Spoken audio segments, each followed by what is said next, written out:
biting episode that you mentioned that happened around the turn of the century?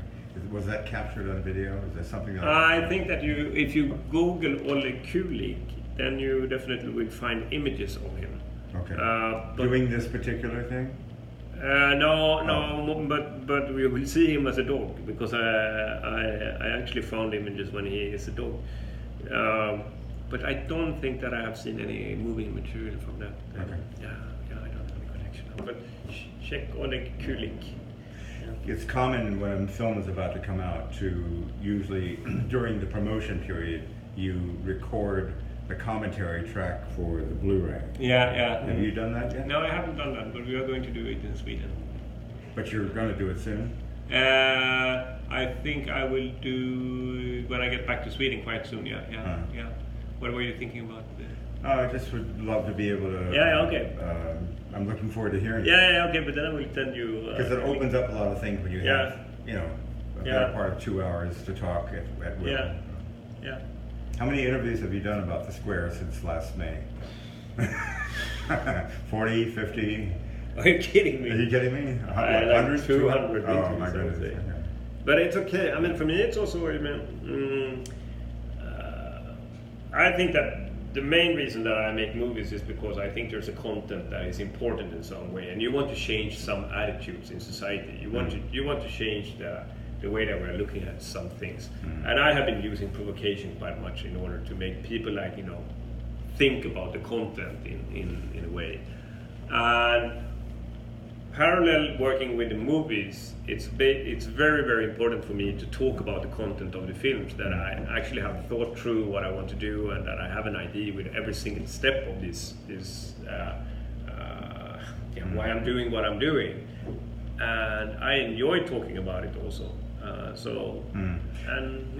Didn't I hear about you jumping into a film pretty quickly after the Cannes? Do you start making something? I'm working on a new project. You know what we have done? Yeah. I have had 4 films in Cannes. The day after every screening, I have been going to a little cafeteria that is in Cannes together with 2 of my colleagues that I work together with. And there on that little table, we have decided which will be the next project. And I've done that on every 4 of the films. And now, this year, I decided I'm going to make a film that is called Triangle of Sadness. And Triangle of Sadness is when you have a wrinkle in between your eyebrows, because you've had a lot of trouble in your life. Oh, really? Yeah. But a wrinkle between. Yeah, like this. A little vertical wrinkle. Yeah, exactly. Okay. So where do you get the triangle thing? It's more of a parallel. Yeah, it's more, but it's like it is a little bit. Okay. It can look like a triangle also, but you can fix that with Botox. So no, don't worry. And the film is about the fashion industry and the beauty industry. And my wife is a fashion photographer, and she has been telling me so many interesting stories about the fashion industry. And I think that beauty is interesting because it can become an economical value.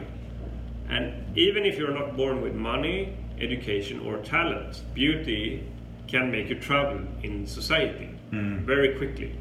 And so the main character in the film is like a male model that is.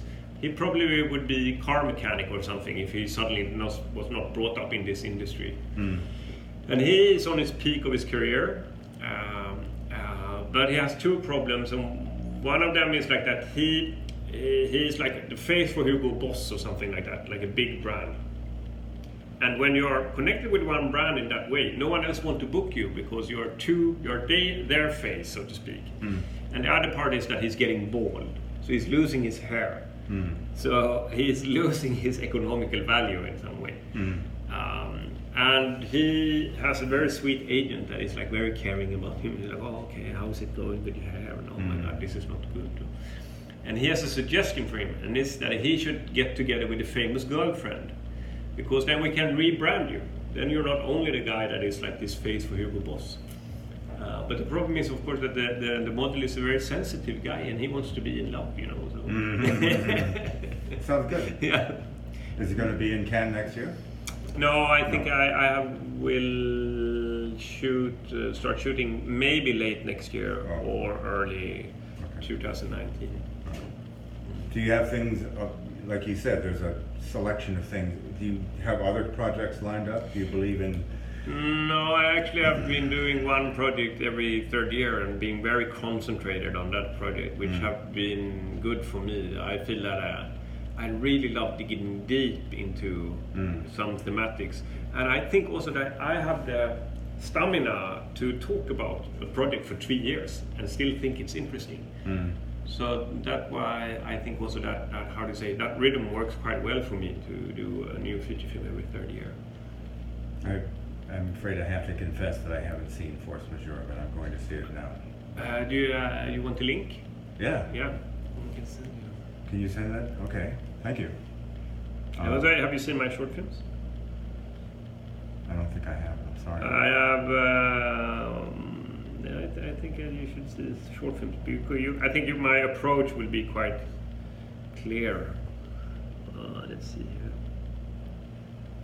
I was moved and touched wide open by your film last May, and I think it just got me. It really charged me very strongly. So I'm now going to focus on everything you've done. I'm sorry for not seeing, but I would send you also involuntary play Force Majeure. That is my first feature films. Can I give you my email address? Yeah, I just go to this one. I will send it to you.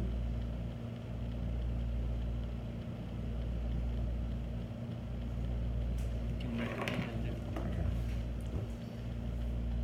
Oops.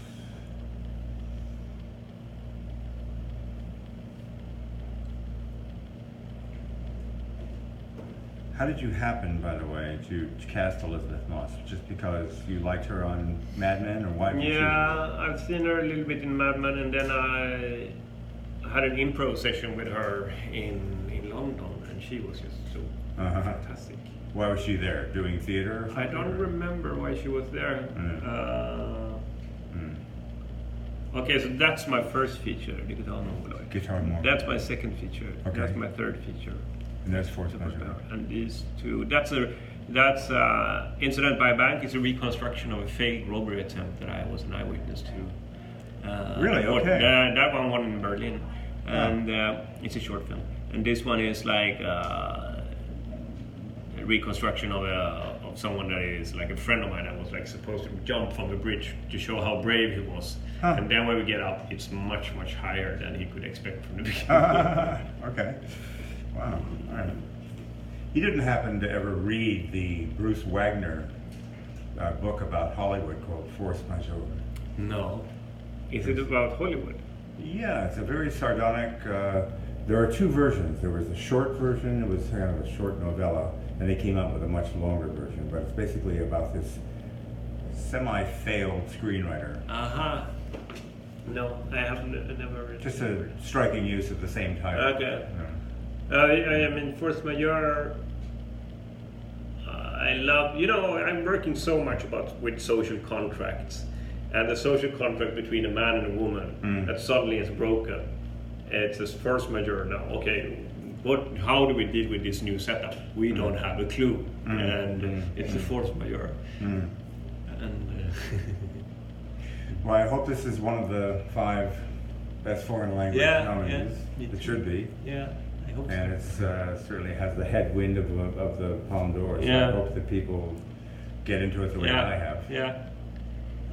And I look forward to your next film. Yes, I think I have. I enjoy Triangle of Sadness. Triangle of Sadness. Yeah, exactly.